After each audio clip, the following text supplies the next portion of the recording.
The money lender and his purse. ये है आज की इंग्लिश की शॉर्ट मॉरल स्टोरी। हिंदी में करेंगे इसको ट्रांसलेट। इस स्टोरी की हेल्प से आप इंग्लिश के हर एक स्ट्रक्चर को बारीकी से सीख पाएंगे और समझ पाएंगे।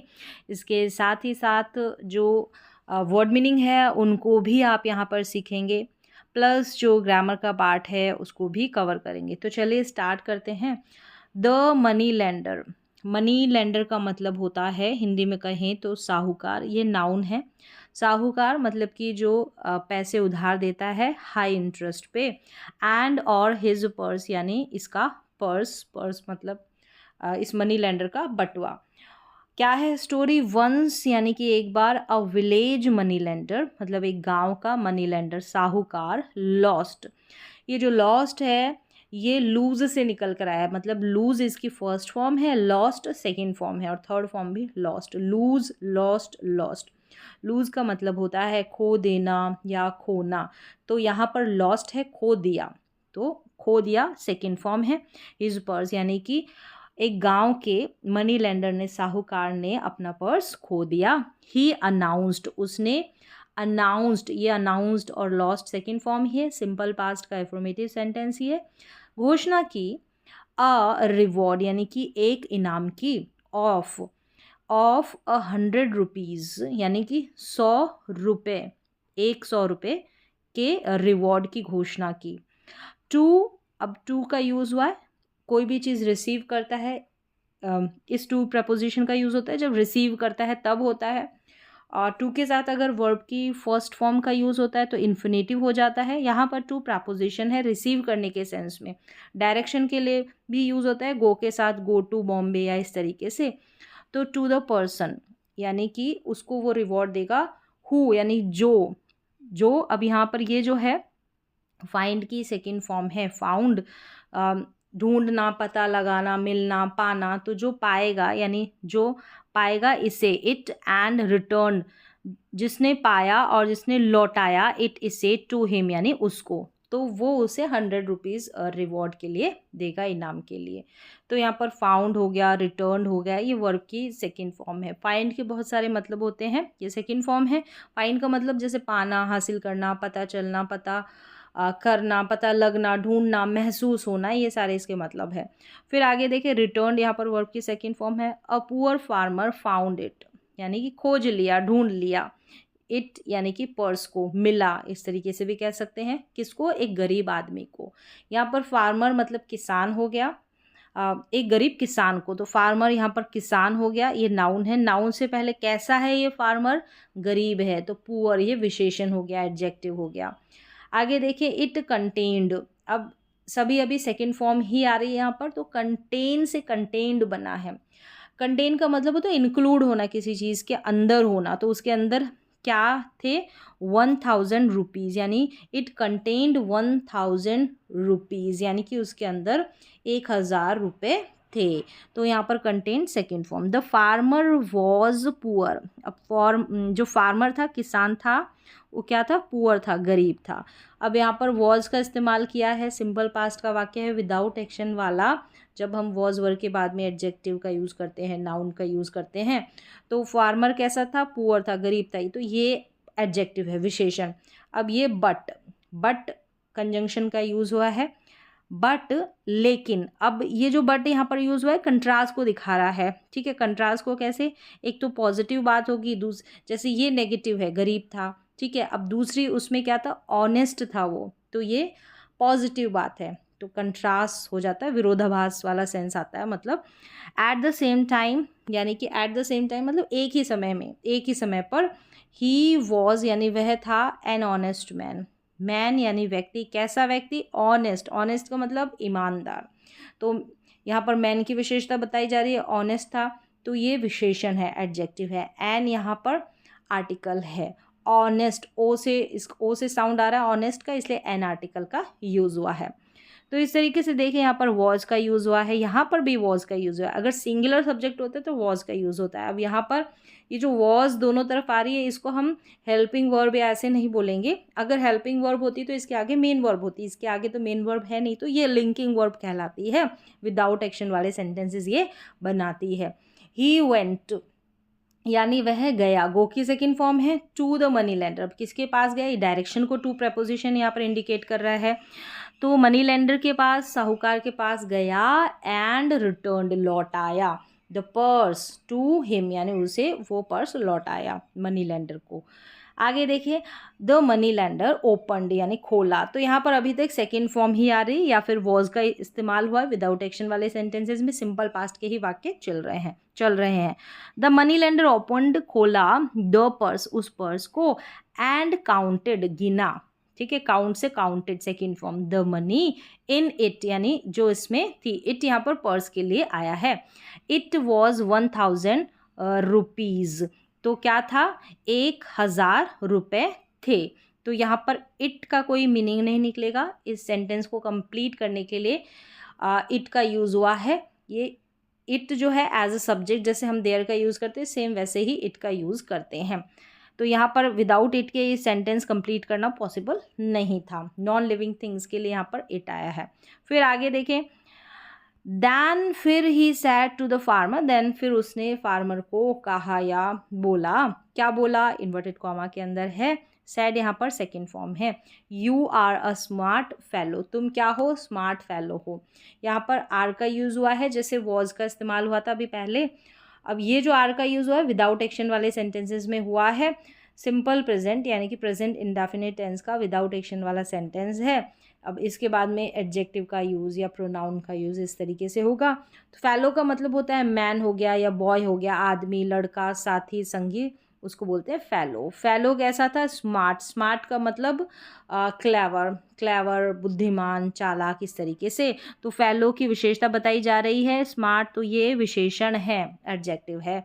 यू हैव टेकन, अब यहाँ पर देखिए हैव के साथ थर्ड फॉर्म का यूज़ होता है। सब्जेक्ट के बाद में अगर हैज़ हैव के बाद में थर्ड फॉर्म का प्रयोग होता है तो प्रेजेंट परफेक्ट टेंस का वाक्य होता है। सब्जेक्ट के बाद में हैज़ हैव के बाद हम मेन वर्ब की थर्ड फॉर्म लगा देते हैं।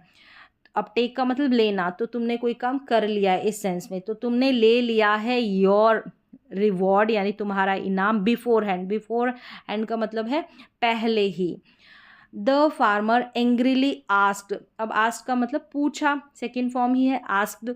अब कैसे पूछा, एंग्रीली, यानी इसके बारे में ही कुछ ऐड किया है, मतलब इस वर्ब के बारे में ही। तो एंग्रीली एलवाई से यूज़ हो रहा है, ठीक है। दूसरी चीज़ यानी एलवाई से एंडिंग हो रही है, तो ये क्रिया विशेषण है यानी एडवर्ब है।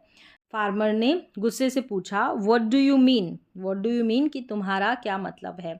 जब हम प्रेजेंट इंडेफिनिट टेंस के इंट्रोगेटिव सेंटेंस बनाते हैं तो वहाँ पर हम डू और डज हेल्पिंग वर्ब का प्रयोग करते हैं। तो यहाँ पर जैसे डू हेल्पिंग वर्ब है और डज और डू के साथ में मेन वर्ब जो होती है वो हमेशा फर्स्ट फॉर्म का यूज़ होता है। व्हाट डू यू मीन, तुम्हारा क्या मतलब है, ये प्रेजेंट इंडेफिनिट टेंस का प्रश्नवाचक वाक्य है। तो यहाँ पर सबसे पहले WH फैमिली आ जाएगी, फिर हेल्पिंग वर्ब आ जाएगी जिस भी टेंस की बात होगी। तो यहाँ पर तो प्रेजेंट इंडेफिनिट टेंस की बात हो रही है तो डू का यूज़ हुआ क्योंकि सब्जेक्ट यहाँ पर यू है इसलिए, फिर मेन वर्ब आ जाएगी। आगे देखिए, the money lender said, money lender ने कहा। अब क्या कहा, इन्वर्टेड कॉमा के अंदर है। यहाँ पर देखिए मीन वर्ब की फर्स्ट फॉर्म है, मीन मतलब होना, और से भी आई के साथ वर्ब की फर्स्ट फॉर्म है, यानी कि प्रेजेंट इंडेफिनिट टेंस का ही पॉजिटिव सकारात्मक एफर्मेटिव सेंटेंस है। आई मीन व्हाट आई से, ऐसे बोला कि मैं कहता हूँ, मेरा क्या मतलब है, आई मीन मेरा क्या मतलब है, व्हाट आई से द पर्स कंटेन्ड, जो पर्स है ना, कंटेन्ड शामिल होना वही, यानी इसमें क्या थे 1100 रुपीज़। अब ये बोल रहा मनी लेंडर 1100 रुपीज़ थे, मतलब 100 एक्स्ट्रा बता रहा है।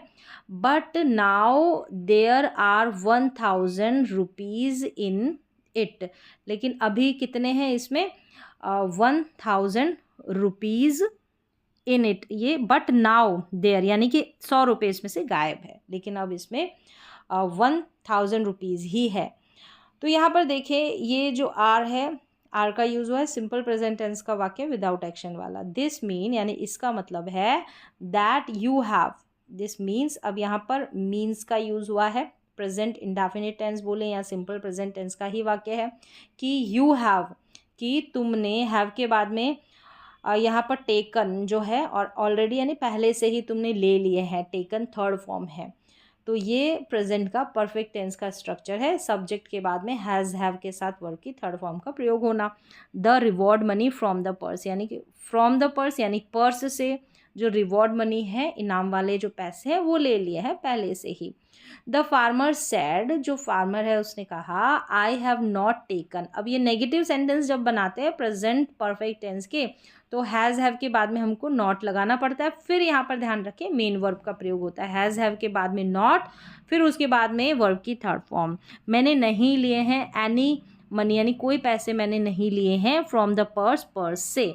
आगे क्या है, let us go to the sarpanch. यहाँ पर देखें लेट अस का यूज़ हुआ है। लेट अस का यूज़ करते हैं जब आइए कुछ करें, कहते हैं ना आइए कुछ करें, या फिर कह सकते हैं और अलाउ या कुछ होने देने के सेंस में भी लेट का यूज़ होता है, लेकिन लेट अस का आइए कुछ करें या फिर सजेशन के सेंस में भी। तो क्या है कि let us go to the sarpanch, आइए या क्या करें हम सरपंच के पास चलते हैं। एंड सेटल द मैटर, जो ये मैटर है यानी मुद्दा है इसको हम सेटल कर देते हैं। सेटल का मतलब निपटारा कर लेते हैं। और लेटस के बाद में जो भी वर्ब आएगी या लेट के साथ में जो भी वर्ब आएगी, मेन वर्ब जो आएगी वो वर्ब की फर्स्ट फॉर्म आएगी इस तरीके के सेंटेंसेस में। So they went to the sarpanch, go की सेकेंड फॉर्म गए कहाँ, सरपंच के पास। द सरपंच हर्ड, हियर की सेकेंड फॉर्म सुना, सेकेंड फॉर्म मतलब कि सिंपल पास्ट का वाक्य। बोथ द पार्टीज यानी दोनों पार्टीज थी उनको सुना।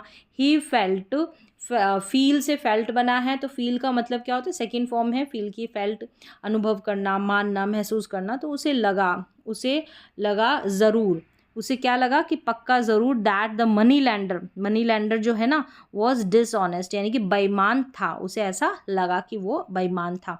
तो महसूस हो जाना, लगना, फील। वॉज का यूज़ हुआ है। डिसऑनेस्ट जो है, अब इसकी क्वालिटी यानी इसके बारे में कुछ बताया जा रहा है। किसके बारे में, मनी लेंडर के बारे में। तो अच्छी हो या बुरी क्वालिटी वो विशेषण ही होता है, तो ये भी एडजेक्टिव है। विदाउट एक्शन वाला सेंटेंस, सिंपल पास्ट का वाक्य, वॉज का इस्तेमाल। सिंगुलर सब्जेक्ट है इसलिए वॉज का इस्तेमाल।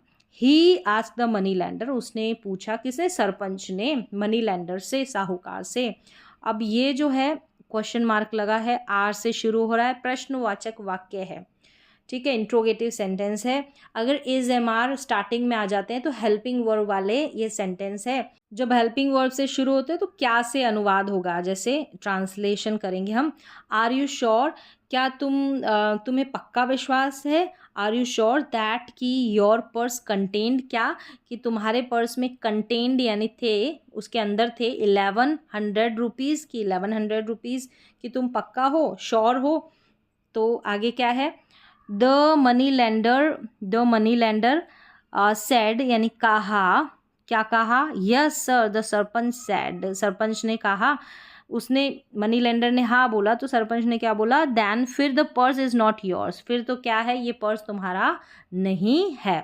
And the sarpanch gave away, ये जो गेव अवे है ना, गिव अवे की सेकेंड फॉर्म है, गिव से गेव। तो गिव अवे का मतलब होता है दे देना, सौंपना, वापस दे दिया, तो ऐसा वापस दे दिया the purse to the farmer, यानी कि वो पर्स जो है सौंप दिया किसको, फार्मर को, किसान को दे दिया। तो यहाँ पर स्टोरी कंप्लीट हो जाती है कि उसने कह दिया कि ये तुम्हारा पर्स नहीं, कि तुम्हारे जितने पैसे थे इस पर्स में तो उतने हैं नहीं। तो इस तरीके से मॉरल देखें, अ रॉन्ग डूअर का मतलब होता है दोषी जो गलत काम करता है। हैज़ के बाद में टू पे का यूज़ हुआ है, हैज़ के बाद में 2+V1 का इन्फिनेटिव का यूज़ होता है। तो मजबूरी में या ज़रूरत के हिसाब से कोई काम आपको करना पड़ता है, इस सेंस में हैज़ हैव के बाद में इन्फिनेटिव का यूज़ होता है। A wrong doer has to pay का मतलब देखिए कीमत चुकाना है यहाँ पर, कि जो दोषी होता है, जो गलत काम करता है, उसको कीमत चुकानी पड़ती है। तो कोई काम करना पड़ता है, चाहे कैसे भी करे तो करना पड़ता है, अब कीमत चुकानी पड़ती है। अ हैवी प्राइस का मतलब है भारी कीमत, ठीक है, प्राइस भी कैसी, हैवी, तो ये भी एडजेक्टिव है, ठीक है, प्राइस के बारे में कुछ एक्स्ट्रा बता रहा है। तो भारी कीमत चुकानी पड़ती है फॉर हिज रॉन्ग एक्ट का मतलब गलत काम के लिए, एक्ट का मतलब होता है काम, वर्क जो होता है वो। तो रॉन्ग डूअर हैज़ टू पे a heavy price for his wrong act, गलत काम करने वाला जो भी दोषी होता है उसको अब उस गलत कार्य की भारी कीमत चुकानी पड़ती है। ये है मॉरल इस स्टोरी का। तो हैज़, यहाँ पर एक चीज़ ध्यान रखें, हैज़ टू, हैव टू का यूज़ करते हैं सिंपल प्रेजेंट टेंस में या प्रेजेंट टाइम में, कोई भी काम आपको करना पड़ता है उस सेंस में, हैज़ टू, हैव टू, फिर उसके बाद में वर्ब की फर्स्ट फॉर्म आ जाती है। तो ये थी आज की सिंपल सी शॉर्ट स्टोरी, इजी थी, बिल्कुल बेसिक से सेंटेंसेस इस स्टोरी में थे। टेंसेस की हेल्प से मैंने हर एक सेंटेंस को समझाने की कोशिश की। उम्मीद है आपको समझ में भी आए होंगे।